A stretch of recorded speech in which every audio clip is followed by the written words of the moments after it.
โอ้สบายดีทุกคนมื้อนี้ข่าวบ่ดีปานใดมาถ่ายงานดองอยู่แถวพลสว่างมาทางตัดมูลนี่นะพังเมิดงานนะฝนตกแล้วก็มังเฮ็ดลงซ้ำกำปั้นเลยมึงไหมงานดองนี่จากที่ก็จะจัดงามๆเมื่อกี้หั่นนะเละเมิดจัดบ่ได้แล้วตอนนี้นะเอาบ่ได้แล้วแล้วหลังคาเฮือนของไทยบ้านนี่ก็ลุหมดเลยมึงไหมหลังคาเป็นจังสีเลยหลังคาตัวนั้นแม่นหลังคาหลังคาเฮือนจัดงานดอมเมื่อกี้ฮะนะก็ลุเลยโอ้จนใจสั่นเมื่อเลยเนี่ยอันนี้แม่นรถมาเบิ่งรถก่อนเงินลังนี่ก็มุ่นมืดนี่รถคอยเบิ่งทางนี้ก็พอบูมมืดนี่รถคอยกับบูมมืดนี่นะบูมมืดเลยจังไดบูมมืดมาบูมมืดเลยปอถึกนี่รถค่อยแตกเมื่อเลยนี่นะเอาไปอยู่เลยใครเดนเนาะเอารถอย่ามันรถนะเฮือนเขาเจ้าละพังมืดเฮือนนะงานดองจัดงามจังสีหันแม่นเพมืดเลยงานดองนี่เอาบ่ได้เลยมื่อนี่หันแม่นคือสิบ่ได้แบบจัดเป็นงานใหญ่ๆนะมือเฮ็ดหันซ้ำกำปั้นเลยนี่อันนี้มันละลายเลยได้นี่นะมันยังหน่อยซ้ำนี้นะตัวมันกำลังใหญ่ตัวใหญ่เมื่อกี้หันน่ะซ้ำกำปั้นแท้ๆเลยตกใส่เฮือนไหมเฮือนจนลุเลยอีต้นจะบ่าวจะเศร้าเมื่อกี้ค่อยกันจับกล้องอยู่แล้วแม่นมือเฮ็ดตกทดเท็ดจะบ่าวจะเศร้านี่ให้จะบ่าวจะเศร้ากับแบบแนมหน้ากันเบิ่งมอพรกับเพื่อนกับไปตามนั้นเลยเพื่อนกับบ่าโอ้ได้จัดแล้วเป็นหยังกระยาจัดไปเลยเฮ็ดไปเลยสินะอันนี้แม่นบ่อนจัดงานดองหลังคามุ่นเป็นจังสีเมื่อเลยทุกเฮือนเลยนอกจากหลังคาเฮือนที่แบบแข็งแกร่งแท้ก็คือชิบบ่อันนั้นคือชิประมาณนั้นเนาะนี่หลังนี้แม่นเฮือนนาจะบ่าวจะสาวอยู่แถวนี้นะพ้นสว่างนะมาทางน้องแต่งนี้นะบ่ฮู้ว่าบ่อนอื่นปลอดภัยบ่มาทางน้องแต่งพี่เด้อต้นจะบ่าวจะสาวเนาะต้นจะภาพนะวงดนตรีบ่อนจัดงานอย่างปิ้นมัดเลย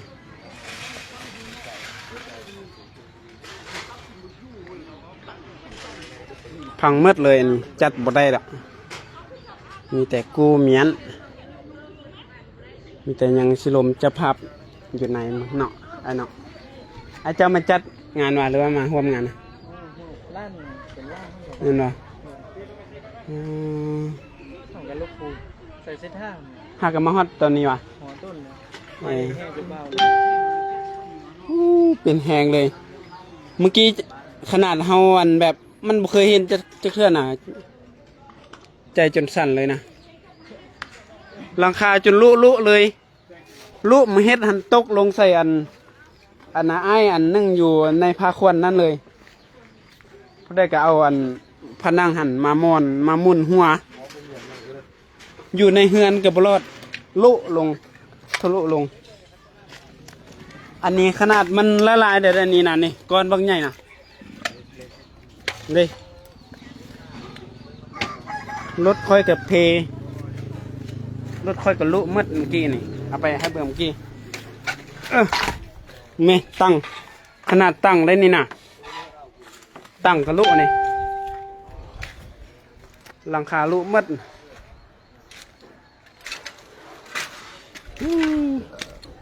ติมาแม่นแต่ปฏิ อันนั้นแม่นหลังคาอยู่เฮือนดองนะ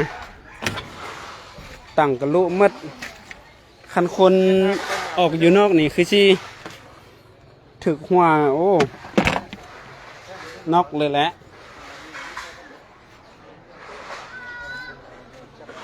เพเบิดถึงไหมบ่อนอื่นปลอดภัยบ่บ่อนนี้หันแม่นพังเมื่อละเฮือนผู้ใดพอผู้นั้นนี่หลังคาเฮือนนะแต่ละคนได้ลบเอาตัวรอดแวนรถอหย่างนี้เนี่ยเพหมดเลยนี่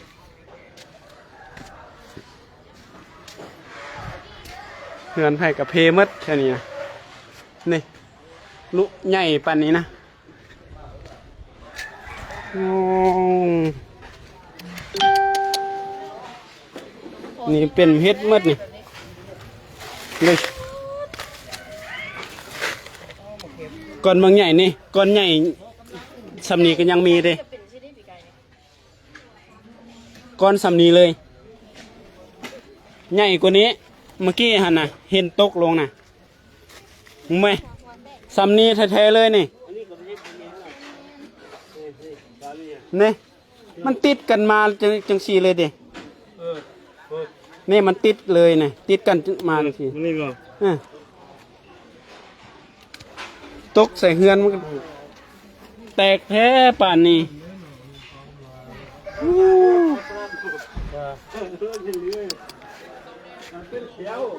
นี่เจ้าสามมันนั่นเหรอ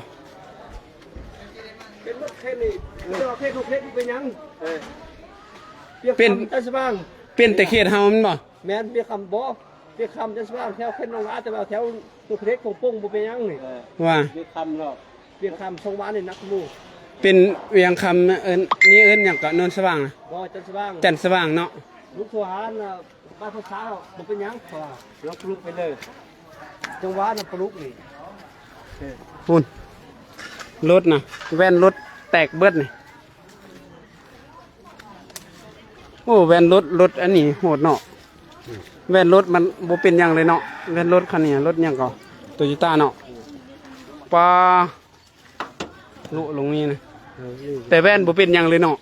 โอ้แว่นแข็งแรงซื้อเขาแผลบ่ปก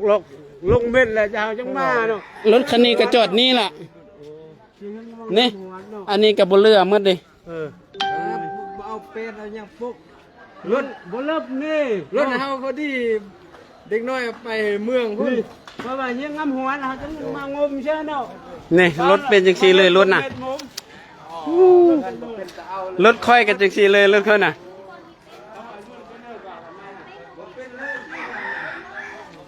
รถแตกงุ่นเลยแตกเลยคุณน่ะ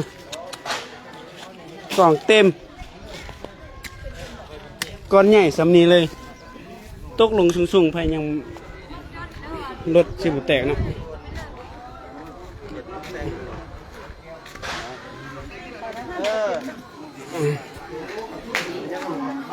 อันนี้อยู่ในเฮือนดองเนาะ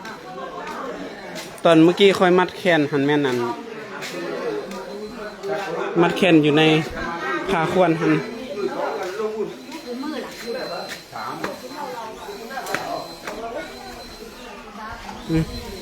อันนี้อยู่ในผ้าควน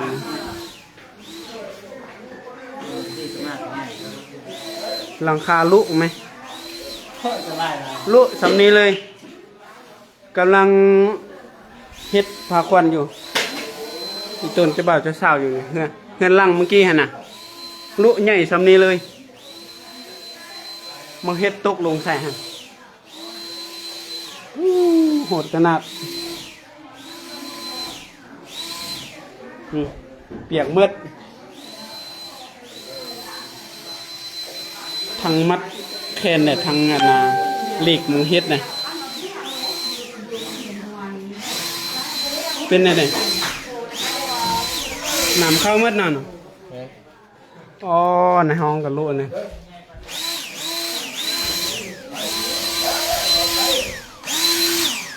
ไล่น้ำได้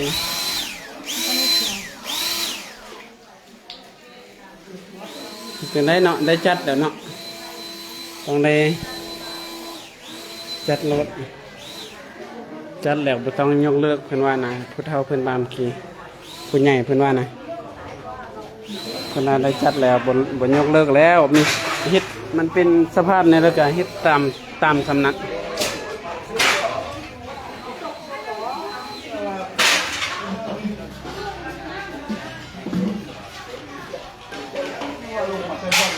โอ้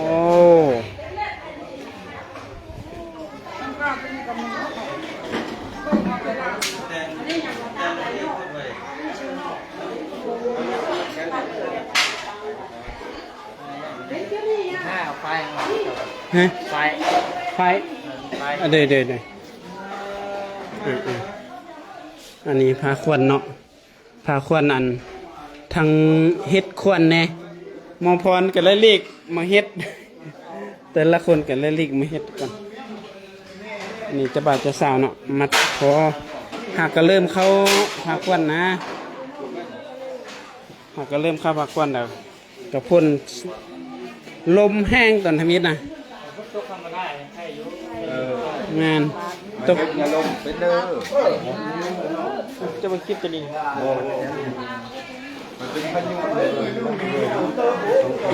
เป็นเลยไปมันสงคราม ว่าต้นคนตุกแหมเมื่อกี้หันเน่นบ่ปอง่วงดีเมื่อกี้สำนีเลยเมื่อกี้นะแบบนี้เลยนี่ลานชายถ่ายนะ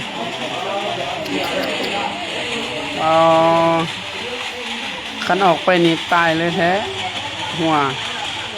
ลอกหมดเลยดิอันต้นต้มเมื่อกี้น่ะ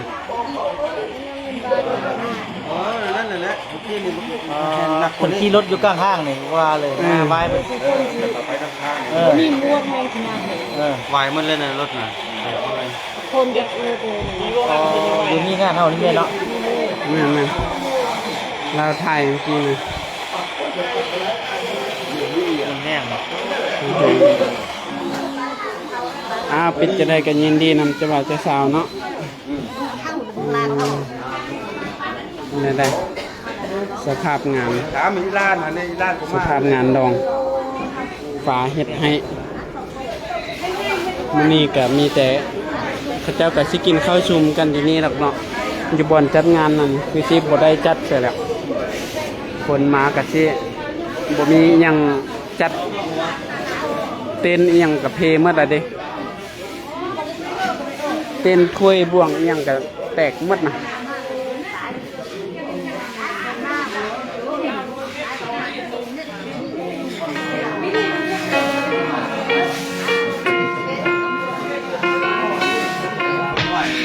สลายหายไปมันคงบ่มีปฏิหารย์ใด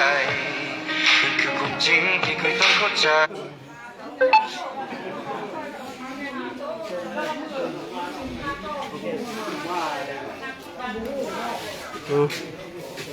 เมื่อกี้เต้นตัวนี้เกือบปิ้วเต้นตัวนี้นะหลังคาลุคุณซูมให้เบิ่งไหมหลังคาเป็นสันเลยนี่จะบ่าวจะสาว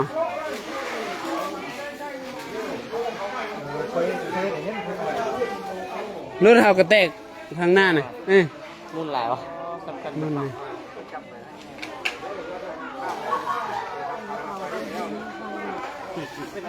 จะเต็ม จนสั่นเลยเมื่อกี้เขากะ มันสิบ่บุมปานนี้ อยู่เรียนรถกับพ่อย านนั่นมึงเฮ็ดแน่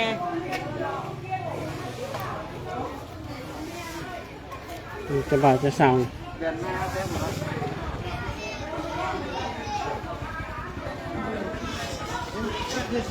จัดงานดองก็คือสิบ่ได้จัดอยู่แล้วอยู่บ่อนอันสถานที่ที่จัดนั้นนะแต่อาหารเพิ่นเขาเจ้าเอามาแล้วสถานที่งานดองแม่นพังหมดนี่จะบ่าวจะสาวคือสิตอนนี้อีต้นจะบ่าวจะสาวเพิ่นไปเบิ่งสถานที่บ่อนจัดงานหันพังเพเบิดน่ะ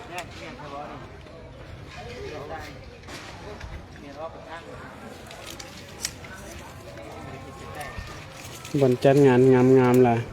มาเฮ็ดตกใส่เบิดน่ะจนเพ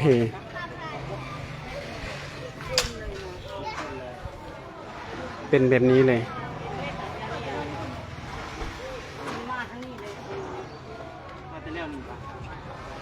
ต้นจะบาดจะชาวนะเพิ่นจัดงานจ้างวงดนตรีจ้างสถานที่มา แต่ว่ามาพังหย่อนมาเฮ็ดใหญ่ตกใส่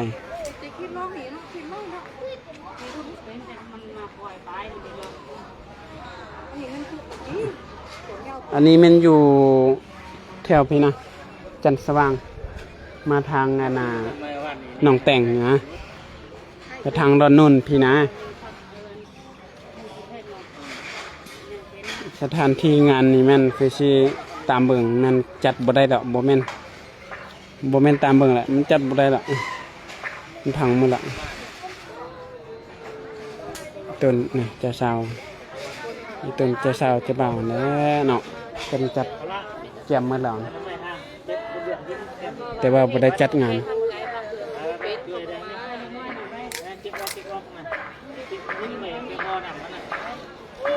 มันจัดบ่ได้ขั้นพ้นธรรมดาแต่คือยังสิจัดได้ขั้นพ้นธรรมดานะ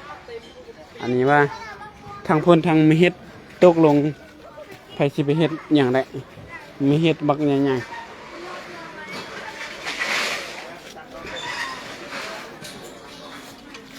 เบิ่งเจ้าบ่าวเจ้าสาวมาเบิ่งสถานที่บนจัดงานพังหมดนี่ก็คือสว่าแล้วมัดแขนหักกันแล้วมัดแขนแล้วสเก็บมาถ่ายอยู่ในงานนี้เนาะ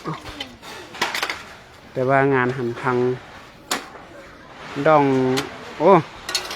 งลูกค้าดิ หักกระพุ้ยจักเพิ่นพอดีถ่ายอันนั้นเกียม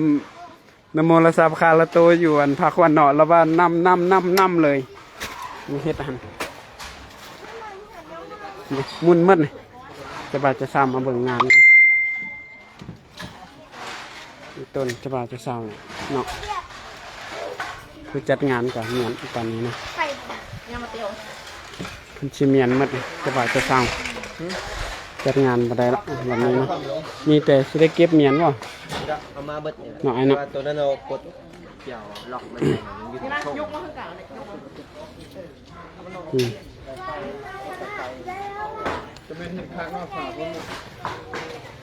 เห็ดคักพูดพุ่นหลังคานะเฮียนมาเลยดิหลังคาเงินเจ้าว่ะอันนั้นน่ะ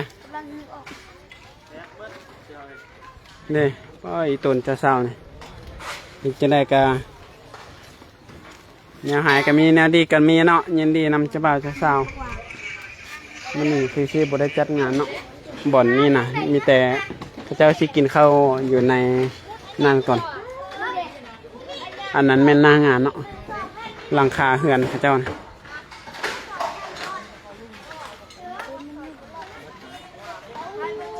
ฝนตกฝนตกธรรมดาแล้วก็บ่ได้เป็นหยังดอกเมียนเครื่องแล้วก็แล้วอันนี้มันเฮ็ดใหญ่ตกลงนะมันเฮ็ดใหญ่ทำนี้ได้ดิเมื่อกี้ใหญ่กว่านี้ แข็ง มัน ที่ตังจนแตก ตั้งจนมุ่นเลยตั้งนะ จนลุเยอะตังแข็งเลยด้วย ตั้งบักแข็งๆกันยังลุมดนี่เฮียนมดคือว่าเด็กหน่อยเอาอันยังมาตีถ้วยกระแตกเนาะ กลางตัวนั้นได้อยู่ป่ะ ถ้วยกระแตก มึนเลย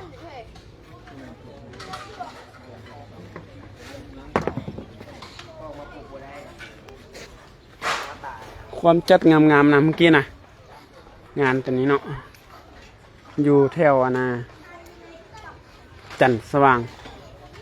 มาทางอันตัดมูลหนองแต่งนะจะบ่าวจะเช้านี่แม่นเพิ่นมาเยี่ยมเบิ่งงานเนาะหากกระมัดแขนแล้วเมื่อกี้แต่ว่าตอนมัดแขนหันแม่นกับฝนตกตอนมัดแขนหั่นล่ะตอน 4-5 โมง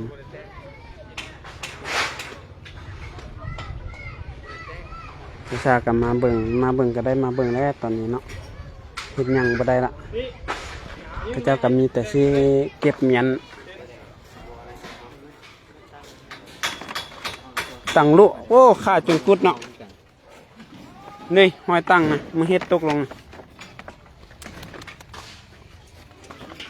ตั้งกระแตกพังหมดนี่จัดขึ้นบ่ได้ละ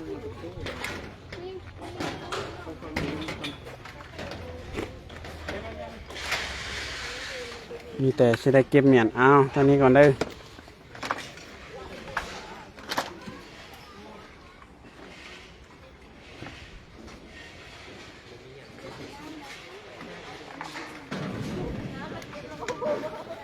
จะสาวเนาะ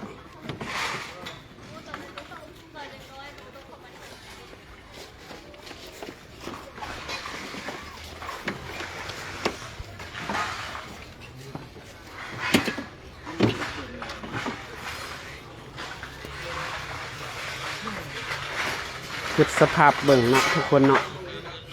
ฝนตกแล้วมาเฮ็ดใหญ่ลงหันจนเฮ็ดให้งานหันพังเลยหัน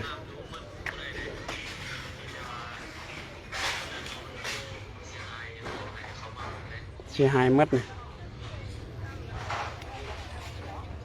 มีแต่อันใดจัดบ่ได้แล้วก็ได้เมียน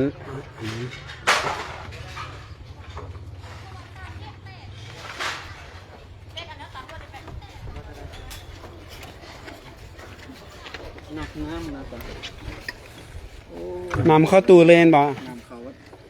โอ้มันมาแบบมาประเดียวเลยเนาะบ่เตือนเลยนะมืดลงแล้วก็ใส่เลยพกเบิ้ลนะพกเบิ้ลบางอันก็ มอนิเตอร์ อันนี้นี่มัน คือบ่ตั้งขึ้นซะเนาะ ออกมาตั้งไว้ได้ เอาไว้ยึดอย่างยึดตัวนั้นพวกนั้น เต้นมันพับตกใส่ มัน นะ มาบุทันขอควบได้ใส่ไฟกับมันอะไรได้ก่อน